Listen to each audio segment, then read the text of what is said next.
Aqui no Na Ponta dos Cascos, a gente vai conversar hoje sobre o peso da ferradura associado à movimentação do cavalo. Assunto... né? E tá aqui o cara que vai falar isso com a gente, o Gustavo Tenório, médico veterinário, especialista em biomecânica, o cara que organizou e fez todo o processo de ferrajamento dos Jogos Olímpicos, saiu tudo da cabeça dele, a execução, toda a logística e toda a execução dos Jogos Olímpicos do Rio de Janeiro no quesito ferrageamento. Esse foi o cara. Peso de ferradura, movimento do cavalo. Presta atenção que é quente a história. Olá pessoal, dando continuidade à nossa conversa de movimentação associada à ferradura, né, e como a Luísa falou, a gente vai entrar num campo meio minado, muito polêmico, essa coisa toda, mas a ideia é informar. Enfim, vamos lá. Gente, o grande dizer, né, o que se fala o tempo inteiro, é que o peso das ferraduras industriais mudam a dinâmica de movimento do cavalo. Bom, não é o peso que muda, mesmo porque para o cavalo, o que ele interpreta como diferença de peso que altere o seu movimento. Não sou eu que estou afirmando isso, eu estou apenas repetindo, transmitindo a vocês informações de trabalhos científicos realizados na última década, principalmente. O cavalo ele interpreta uma diferença de peso, tem que ser superior a 723 gramas entre um casco e outro para que haja realmente essa modificação. E por que uma ferradura industrial, que não tem essa diferença de peso entre a mais leve e a mais pesada, causa alguma modificação na dinâmica de locomoção do indivíduo? Não é o peso, novamente. A gente precisa entender como o cavalo se comporta. Nós reconhecemos as coisas com visão, audição, olfato e pelo tato. O cavalo reconhece basicamente tudo isso com os seus cascos, com a sola dos seus cascos. É por isso que ele é um animal que deita muito pouco, ele é um animal que nunca foi um predador e sempre uma presa, e com grande capacidade de fuga, grande capacidade cardiorrespiratória e de explosão muscular. Os seus cascos são literalmente mais 4 olhos, 4 ouvidos e mais 4 corações que essa espécie possui. Por quê? Em toda a sua palma, em toda a sua sola, existem células nervosas especializadas. São células responsáveis pela propriocepção, ou seja, pelo tato, sensibilidade.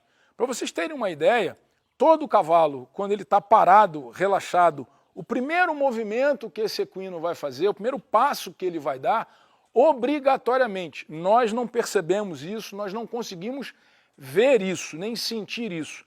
É o passo mais rápido e mais forte ao tocar no chão. O que ele quer fazer com isso? Qual o sentido disso? Nessa hora que ele bate no chão com força, é o momento onde ele está percebendo que tipo de terreno ele está pisando. Qual é o reconhecimento que ele está tendo? Se é um terreno que vai afundar mais, vai afundar menos, se vai vibrar muito para cima, e dessa forma esse indivíduo vai regular a sua amplitude de passada, o aumento de frequência ou diminuição de frequência que ele vai dar sobre aquele terreno. Então isso é um reconhecimento que a gente não tem gerência nenhuma. Ah, mas então como é que a ferradura vai afetar isso? Primeiro de tudo temos 2 materiais, alumínio e o ferro. O alumínio é um metal muito mais leve, mas que tem a grande característica de vibrar menos e absorver mais impacto. O ferro, querendo ou não, é muito mais pesado e vibra muito mais do que o alumínio. Ok, mas e o tal peso da ferradura? Gente, quanto mais perto do chão esse indivíduo tiver, mais natural é a sua propriocepção, é a percepção do terreno onde ele vai estar.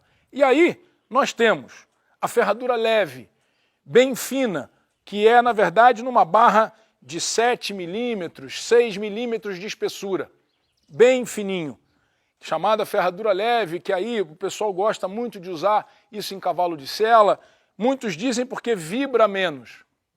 Esse animal está com a sua sola muito mais perto do chão do que quando você usa uma ferradura mais grossa, mais pesada, e o que, na verdade, não há uma diferença que o cavalo reconheça de peso entre a ferradura leve e a ferradura pesada, que tem uma espessura de 10 milímetros. Estamos falando de 3 a 4 milímetros de diferença. Ah, mas isso não é nada. Sim, isso é muita coisa, né? Por exemplo, comparando o alumínio, que é muito mais leve do que uma ferradura de 6 milímetros de espessura, ele tem a mesma espessura de uma ferradura pesada, né? E é alumínio. Você coloca no indivíduo, ele vai andar completamente diferente de que você colocar uma ferradura leve, de espessura de 6 milímetros. E aí, quem é mais pesado? Uma ferradura de alumínio ou uma ferradura leve? Com certeza a ferradura leve é mais pesada. Mas por que o animal anda diferente? Ele anda diferente por conta da espessura. Você simplesmente tira ele do chão. Um outro exemplo que a gente pode usar para fazer isso é pegar a mesma ferradura leve e colocar uma, duas, 3 palmilhas entre a ferradura e o casco, ou seja, afastar essa sola do chão. Automaticamente, esse animal vai passar a ter um movimento diferenciado. E, de novo, não é o peso, é exatamente você tirar o contato ou diminuir o contato dessa sola com o chão.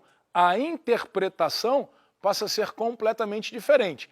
Além do que, quando você eleva os cascos anteriores, você tem um deslocamento do centro de gravidade desse indivíduo, né? Ele passa um pouco mais para trás. Você tem um desequilíbrio nessa balança, ok? Então, por isso, você passa a ter uma movimentação diferente. De novo, a diferença de peso entre as ferraduras comerciais leves e pesadas não é suficiente para o reconhecimento de uma modificação de movimento, reconhecimento do cavalo. O que ocorre efetivamente é o distanciamento da sua sola responsável pela propriocepção, pelo tato e reconhecimento do terreno onde esse indivíduo vai andar. E por isso você tem essa mudança de movimentação, que ocorre também quando você usa as ferraduras de alumínio. Você coloca um alumínio mais fino ou um alumínio mais grosso, automaticamente esse indivíduo vai apresentar uma modificação de movimentação. De novo, pela diferença de espessura. Ok? Espero que tenha ficado um pouco mais claro isso, tem um monte de outras informações, tá? E estamos aí. Qualquer dúvida, só entrar em contato. Lembrem-se, procurem sempre um profissional. Mexer em casco de cavalo não é algo simples. E é um investimento, é uma paixão, o que seja. Procurem um profissional. Até a próxima.